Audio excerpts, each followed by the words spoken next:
Manipur નાગાલેન્ડમાં bogus licence કૌભાંડ ઝડપાયું છે, જ્યાં એટીએસ દ્વારા વધુ 16 હથિયાર ધારકોની ધરપકડ કરવામાં આવી છે, જેમાં અમદાવાદ, સુરત, બોટાદ અને સુરેન્દ્રનગરના હથિયાર ધારકોની ધરપકડ કરી લેવાય છે।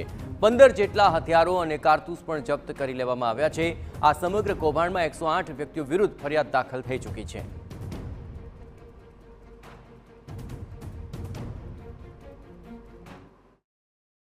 પાસે રહેલું જે વેપન છે એ શો કરે છે અને બતાવે છે લોકોને કે અમારી પાસે આવું નાગાલેન્ડનો એક નેશનલ પરવાનો છે અને એના આધારે જે બીજા લોકોને પણ એવી ઈચ્છા થાય છે કે અમને આ પણ નેશનલ લાયસન્સ મળી જાય એ રીતે પોતાના કસ્ટમર ઊભું કરી અને આ પ્રકારે માર્કેટિંગ કરવાનું કામ કરતા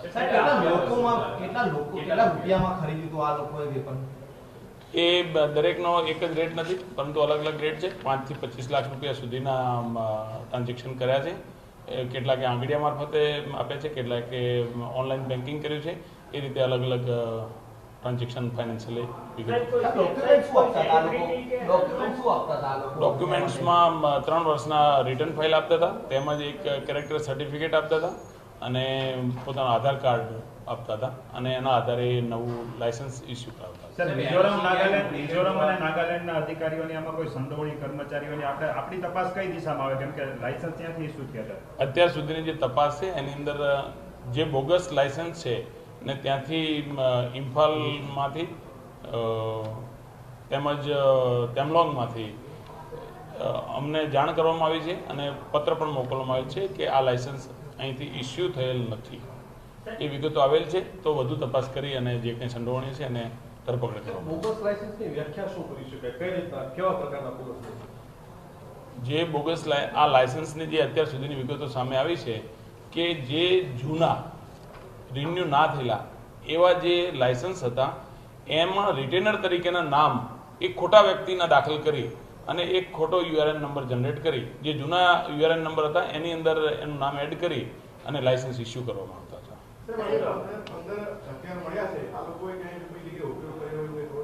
હવે જે ગન લાયસન્સના જે હાઉસ છે ત્યાંથી પરચેસિંગ થયું છે એ ત્યાંથી જ કરવામાં આવેલું પરચેસિંગ, આર્મ્સ એમ્યુનેશન અને પછી રિકવર થયું, એ બાબત વચ્ચે જો તફાવત આવશે તો એની વધુ વિગતો એ બાબતે એને આરોપીના રિમાન્ડ દરમિયાન પૂછપરછ કરી અને ક્યાં વાપર્યા છે, કોના માટે વાપર્યા છે, ક્યાં ફાયરિંગ કર્યું છે એની તપાસ કરો। ઓલ ઇન્ડિયા પરમિટનો ભરવાનો હતો તો ગુજરાતમાં એ લાયસન્સ લેવા ત્યારે રજીસ્ટર કરવાનું હોય કે શું પ્રક્રિયા હોય? એ આર્મ્સ એક્ટના રૂલ્સ સેક્શન 30 છે, એની અંદર એવી જોગવાઈ છે કે તમે કોઈ પણ નેશનલ પરવાનો હોય પરંતુ તમારું કાયમી સરનામું કે એ બદલાવ જ્યારે કરવામાં આવે છે તો 60 દિવસની અંદર એને જાણ કરવાની હોય છે। જે કમ્પટન્ટ ઓથોરિટી જેણે લાયસન્સ ઇસ્યુ કર્યું છે એમને પણ જાણ કરવાની છે અને લોકલ પોલીસ સ્ટેશન અથવા લોકલ ઓથોરિટીને પણ જાણ કરવાની છે। જેની વિગતો અમારી પાસે જ્યારે પણ ધરપકડ કરવામાં આવશે તો આ બાબતે પણ આપને જાણ કરવાની।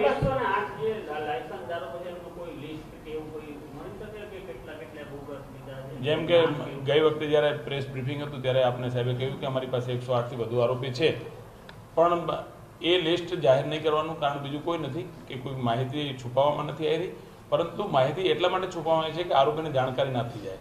જેમ કે એ જો માહિતી અમે જાહેર કરી હોત તો આ 16 આરોપી જે રાત્રે ઓપરેશન કરવામાં આવ્યું એમાં અમે આટલી સફળતા ન મળી। સાહેબ, આરોપીનો બેકગ્રાઉન્ડ શું છે, કોઈ ગુનાહિત ઇતિહાસ ખરો અને છે તો પછી પોલીસના એનઓસી લોકો કેવી રીતે મેળવ્યા?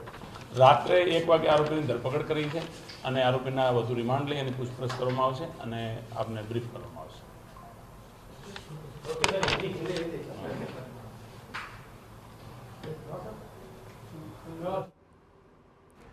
એટીએસ દ્વારા અત્યાર સુધીમાં વધુ 16ની ધરપકડ કરાય છે। 15 હથિયાર અને કારતૂસ પણ જપ્ત કરી લેવામાં આવ્યા છે અને આ જ સમગ્ર મામલે કુલ 108 વ્યક્તિઓ વિરુદ્ધ ફરિયાદ દાખલ થઈ હતી।